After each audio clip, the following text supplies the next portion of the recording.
আসসালামু আলাইকুম, welcome back to my channel. Broiler মুরগির রোস্ট খেতেও যে এতটা মজার হয়, বাসায় ট্রাই না করলে বুঝতেই পারবেন না।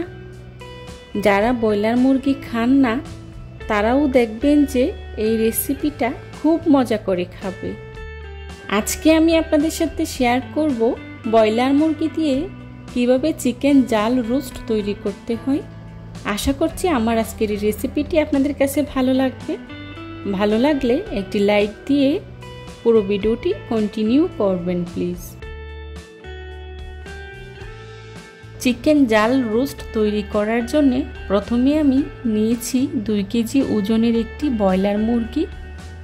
মুরগিটাকে আমি খুব ভালো করে কেটে ধুয়ে পরিষ্কার করে নিয়েছি।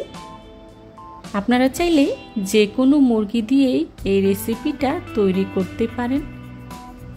দেখুন আমি কি সাইজে কেটে নিয়েছি, আপনারা আপনাদের সুবিধা মতো কেটে নিতে পারেন। আমি আমার মতো করে কেটে নিয়েছি। এবার হাফ চা চামচ হলুদ আর হাফ চা চামচ মরিচ দিয়ে চিকেনগুলোকে আমি খুব ভালো করে মাখিয়ে নেব, যাতে করে চিকেনে খুব সুন্দর একটা কালার আসে। আপনারা চাইলে চিকেনগুলোকে হলুদ মরিচ না মাখিয়েও ভেজে নিতে পারেন, তবে দেখার সৌন্দর্যের জন্য আমি হলুদ মরিচটা ব্যবহার করেছি। চিকেনগুলো মাখানো হয়ে গিয়েছে। এখন চুলায় একটি প্যান বসিয়ে এর মধ্যে দিয়ে দিচ্ছি রান্নার রেগুলার তেল 1 কাপ। তেলটা হালকা গরম হয়ে আসলেই দিয়ে দিচ্ছি আগে থেকে হলুদ মরিচ মাখিয়ে রাখা চিকেনগুলো দিয়ে আমি খুব ভালো করে ভেজে নেব। চিকেনগুলোকে আমি এমনভাবে ভেজে নেব যাতে করে 50% মতো সিদ্ধ হয়ে যায়। এক পাশ হয়ে গিয়েছে, এবার উল্টে দেব। আর এভাবেই উল্টে পাল্টে চিকেনগুলোকে আমি খুব ভালো করে ভেজে নেব।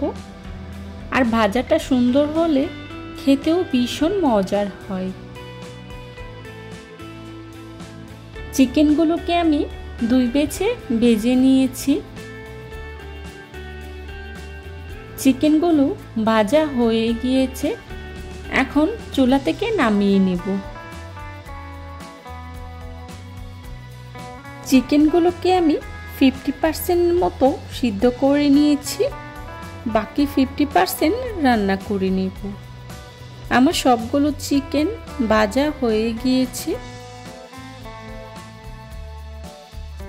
এবার চিকেন ভাজার যে অবশিষ্ট তেলটা আছে সেই তেলে আমি রোস্টটা তৈরি করে নেব। এক্সট্রা কোনো তেল ব্যবহার করব না। দিয়ে দিচ্ছি পেঁয়াজ কুচি 1 কাপ। পেঁয়াজটা আমি হালকা ভেজে নেব। পেঁয়াজটা ভাজা হয়ে গিয়েছে, এখন এর মধ্যেই দিয়ে দিচ্ছি আদা বাটা 2 চা চামচ আর দিয়ে দিচ্ছি রসুন বাটা 3 টেবিল চামচ। দিয়ে দিচ্ছি তেজপাতা, এলাচ, দারচিনি, লবঙ্গ, গোলমরিচ। এখন সবগুলো উপকরণ একসাথে খুব ভালো করে ভেজে নেব, যাতে করে আদা রসুনের কাঁচা গন্ধটা চলে যায়। সবগুলো উপকরণ খুব ভালো করে ভেজে নিয়েছি। এখন এর মধ্যে দিয়ে দিচ্ছি পানি হাফ কাপ। পানিটা দিয়ে আমি গুঁড়া মশলা ইউজ করব। দিয়ে দিচ্ছি লাল মরিচের গুঁড়া 2 টেবিল চামচ। মরিচের গুঁড়াটা আপনারা যে যতটুকু জাল খাবেন সেই পরিমাণেই ব্যবহার করবেন। দিয়ে দিচ্ছি হলুদের গুঁড়া 1 চা চামচ, জিরা গুঁড়া 2 চা চামচ, ধনিয়া গুঁড়া 1 চা চামচ, লবণ 1 চা চামচ। এখন সবগুলো মশলা একসাথে খুব ভালো করে মিশিয়ে নেব। মেশানো হয়ে গেলে ঢাকনা দিয়ে ঢেকে 2 মিনিটের মতো মশলাটাকে আমি খুব ভালো করে কষিয়ে নেব। আমার মশলাটা কষানো হয়ে গিয়েছে। এখন এর মধ্যে দিয়ে দিচ্ছি টক দই 1 কাপ। টক দই দিয়ে খুব ভালো করে নেড়ে মিশিয়ে নেব।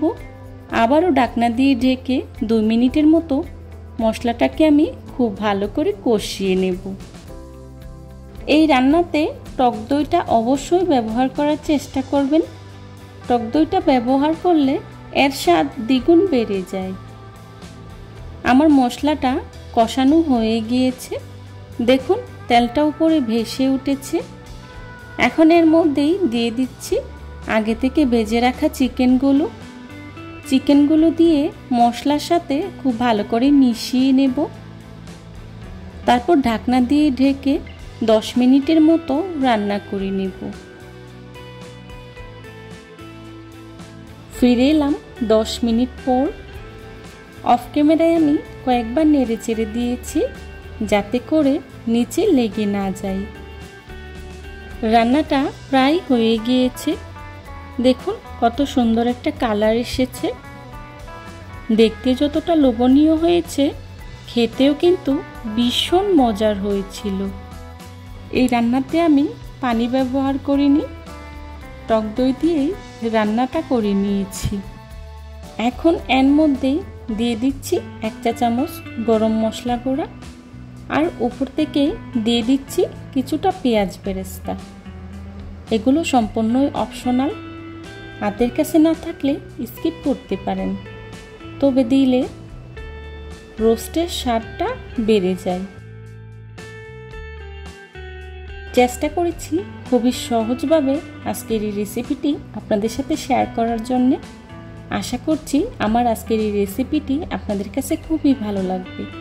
যদি ভালো লাগে তাহলে অবশ্যই লাইক, কমেন্ট, শেয়ার এবং সাবস্ক্রাইব করে পাশে থাকা বেল আইকনটি অন করে দিবেন, যাতে করে আমি ভিডিও ছাড়ার সাথে সাথেই আপনাদের কাছে নোটিফিকেশন পৌঁছে যায়। আপনাদের একটি লাইক এবং একটি কমেন্টস আমাকে নতুন নতুন কন্টেন্ট তৈরি করতে অনেক উৎসাহিত করে।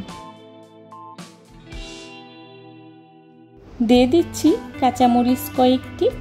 কাঁচামরিচটা দিলে খুব সুন্দর একটা ফ্লেভার আসে। হয়ে গেল আমার মজাদার জাল চিকেন রোস্ট। রেসিপি ভালো লাগলে বাসায় একবার হলেও ট্রাই করে দেখবেন, আর কেমন হয়েছে আমাকে কমেন্টস করে জানাবেন। এখন চুলা থেকে নামিয়ে একটি সার্ভিং ডিশে সার্ভ করে নেব। দেখুন আমি একটি সার্ভিং ডিশে সার্ভ করে নিচ্ছি। যারা এতক্ষণ ধৈর্য সহকারে আমার ভিডিওটি দেখেছেন তাদেরকে জানাই অসংখ্য ধন্যবাদ। এই ধরনের সব ঘরোয়া এবং মজার মজার রেসিপি পেতে আমার চ্যানেলটি ভিজিট করে আসবেন প্লিজ। আমার পরবর্তী রেসিপি দেখার আমন্ত্রণ জানিয়ে আজকের মতো এখানেই বিদায় নিচ্ছি। সবাই ভালো থাকবেন, সুস্থ থাকবেন। আল্লাহ হাফেজ। আসসালামু আলাইকুম।